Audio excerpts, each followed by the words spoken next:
Ya, terima kasih Anda masih bersama kami. Bagi Anda yang baru saja bergabung, kami hadirkan kembali 3 berita utama hari ini. Diduga akibat korsleting listrik, rumah yang ditinggal bekerja terbakar. Seorang pemuda di Jepara membunuh perempuan Parubaya usai kencan. Yuk cobain menu sarapan Timlo dengan isian yang variatif di Salatiga.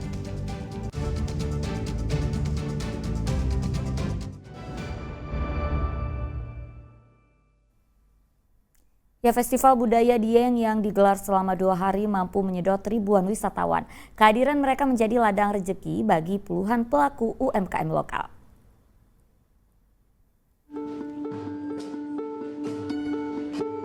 Selama 2 hari Festival Budaya Dieng 2025 digelar meriah. Wisatawan dari berbagai daerah hingga mancanegara disuguhkan beragam budaya khas Dieng. Tak terkecuali puluhan jajanan hingga produk menarik dari pelaku usaha mikro, kecil, dan menengah lokal. Kehadiran mereka melengkapi festival tahunan negeri di atas awan ini. Ada aneka makanan hingga minuman yang mengenyangkan perut, hingga aneka produk dan kerajinan dijajakan di sini. Hadirnya lapak bagi para UMKM tentu membuka peluang bagi para perintis untuk mengembangkan usahanya lebih luas. Sangat membantu untuk memperkenalkan produk dan juga untuk menambah relasi dan koneksi juga. Bisa melihat langsung ya? Bisa melihat langsung, bisa memperkenalkan produknya. Fasilitas lapak gratis bagi para UMKM sengaja diadakan Bank Indonesia Purwokerto mengingat peluang pasar yang begitu luas saat ajang Festival Budaya Dieng digelar.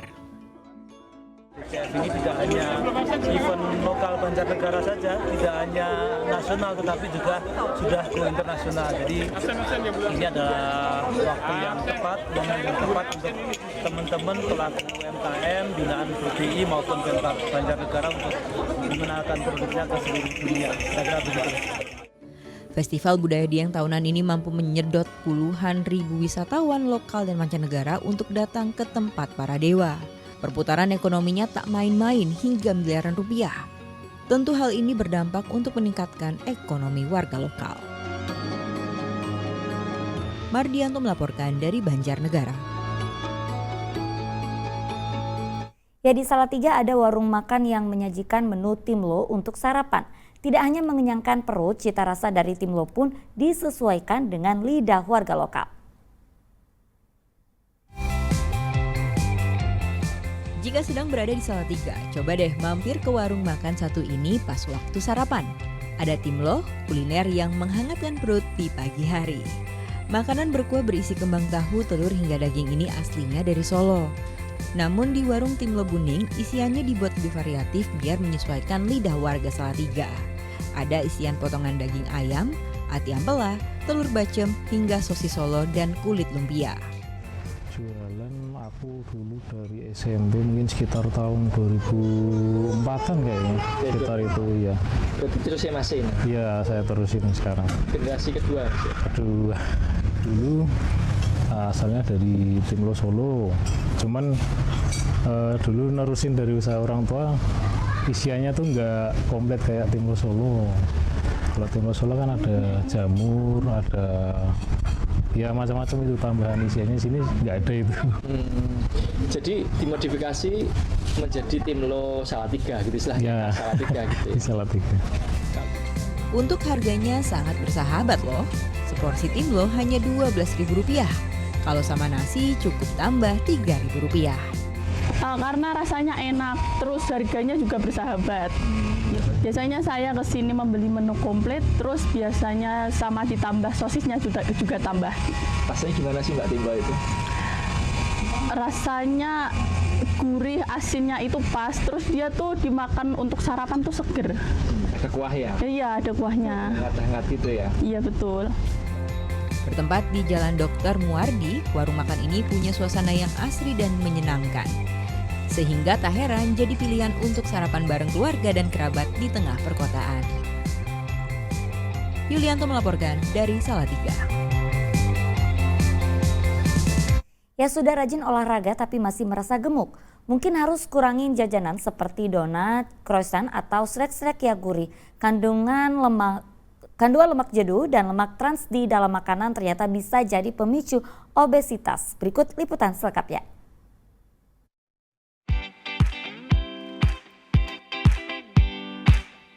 Setiap tahun kita selalu nemuin makanan-makanan baru, baik itu bentuknya atau variasi rasanya.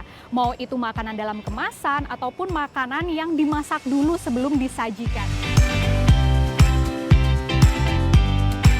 Industri pengolahan makanan dan minuman atau food and beverage memegang peranan yang sangat vital dalam perekonomian Indonesia.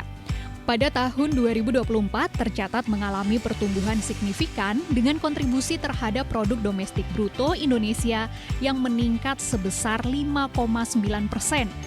Badan Pusat Statistik juga mencatat kontribusi PDB dari industri makanan mencapai 1.531 triliun sepanjang tahun lalu.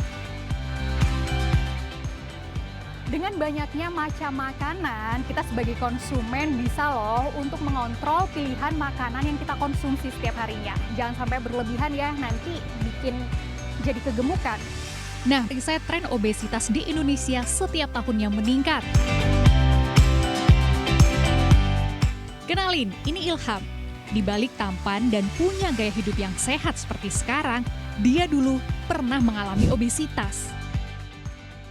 Sekitar umur 22-23 tahun, setiap stres dikit pasti larinya ke makan. Bakwan dicampur sama mie goreng, terus masih pakai nasi waktu itu. Kalau misalkan stres dikit, minuman kemasan yang manis-manis, ya aku konsumsi. Di 2013 aku sempat di 110 kilo waktu itu, merasa badan kok sering ngerasa sakit, kemudian sering sesak napas. Sebenarnya nggak semua lemak itu jahat. Tubuh kita itu butuh lemak, tapi tergantung dari jenis dan juga jumlahnya. Gorengan, kemudian juga makanan olahan, makanan cepat saji, juga lemak yang tinggi inilah yang bisa menyebabkan kalori harian kita berlebihan, dan hal itulah yang memicu terjadinya obesitas.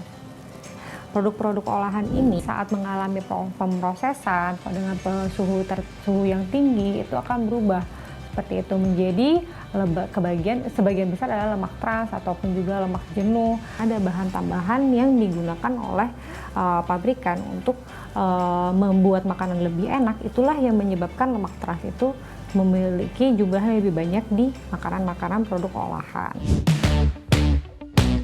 Ya, selain menata menu makanan yang dikonsumsi, olahraga jadi cara mengurangi kadar lemak yang tidak baik di tubuh kita. Kemudian sekarang aku lebih maintain di angka 73-74 kilo something dengan berusaha meningkatkan massa otot dan mengurangi kadar lemak. Nah, ngelihat body pump itu kayak lebih simple, muscle yang dituju itu juga jelas sebenarnya. Dan memang latihan strength. Kalau pola makan sih aku lebih banyak protein, lebih membatasi jumlah karbohidrat yang masuk ke tubuh. Kalau makanan kemasan aku biasanya lebih kubandingin sih. Aku ambil yang jumlah kalori dan angka gula dan lemaknya lebih rendah. Kalau kita lihat komposisinya ini dengan lemak total 7 gram, kemudian ada lemak jenuh 4 gram, maka ini adalah lebih dari 50% dari total keseluruhan lemak. Dan untuk konsumsi lemak jenuh yang berlebihan ini perlu dibatasi. Organisasi Kesehatan Dunia World Health Organization menemukan 8,46% dari 130 sampel jajanan yang diuji di Indonesia mengandung lemak trans melebihi rekomendasi WHO, yaitu 2 gram per 100 gram lemak total. Sampel itu berasal dari 4 kategori makanan: minyak dan lemak, margarin dan olesan, makanan kemasan yang mengandung lemak, dan makanan siap saji. Nah, tapi belum semua makanan kemasan di Indonesia mencantumkan lemak trans pada label nilai gizi. Negara juga punya peran penting loh untuk masyarakatnya bisa dapat makanan-makanan yang sehat dan layak konsumsi. Badan POM setuju untuk memperketat nilai gizi yang berhubungan trans lemak. Trans lemak ini menyebabkan kematian kardiovaskular 500.000 penduduk dunia setiap tahun. Itu kan fakta ilmiah. dilakukan harmonisasi dan sebetulnya diproseskan. Nah, ini masih terjadi kendala khususnya di pelaku usaha. Karena tentu dia harus lakukan perubahan konten produk-produknya, dan itu butuh biaya. Label gizi itu bukan hiasan di belakang kemasan saja, tapi panduan hidup sehat yang bisa menyelamatkan jutaan perut dari jeratan lemak trans. Masa iya rakyat disuruh hidup sehat, tapi informasi gizinya malah main peta umpet? Simpelnya, setiap beli makanan kita cek label di balik kemasan dengan melihat nilai gizinya seperti apa, ya. Tapi kalau pizza atau martabak sebulan sekali aman kali ya. Informasi tadi mengakhiri jumpa kita di Berita Jawa Tengah. Jangan lupa pastikan Anda subscribe channel YouTube Liputan 6 SCTV Daerah. Atas nama rekan yang bertugas, saya Auriga Agustina mengucapkan terima kasih atas kebersamaan Anda. Selamat beraktivitas dan sampai jumpa.